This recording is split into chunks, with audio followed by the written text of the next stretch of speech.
আজকে আমাদের সবচেয়ে বড় সমস্যা এটাই, আল্লাহর সামনে দাঁড়িয়ে জবাবদিহিতার কাঠগড়ায় দাঁড়াতে হবে, এই উপলব্ধি না আমার আছে, না আমার দেশের রাষ্ট্রের যারা গুরুত্বপূর্ণ দায়িত্বশীল তাদের আছে।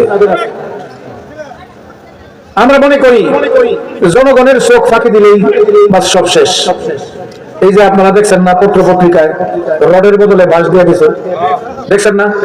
রাস্তা করতে গিয়ে রডের বদলে বাঁশ। তারা চিন্তা করছে জনগণের চোখ ফাঁকি দিয়া, রড না দিয়া যদি বাঁশ দিয়া এখানে ঢালাই করে চলে যায় আমার বিরাট অঙ্কের লাভ হবে, জনগণ তো আর বুঝবে না।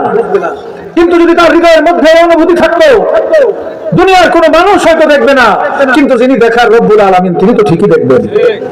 তাহলে কি সে এই অপরাধ করতে পারত? এই যে আজকে মানুষের অধিকার থেকে মানুষকে বঞ্চিত করা হচ্ছে, বাংলাদেশ থেকে কি পরিমাণ টাকা বিদেশে পাচার করা হয়েছে, যদি এই টাকা সব ফিরে আনা হয় তাহলে 30টা পদ্মা সেতুর টাকা হয়ে যাবে। এই পরিমাণ টাকা নিয়ে তারা বিদেশে বেগমপাড়ায় বাড়ি করেছে, এক একজন আলিশান জীবন যাপন করে, অথচ এই সব টাকা জনগণের। কথা ঠিক না ঠিক?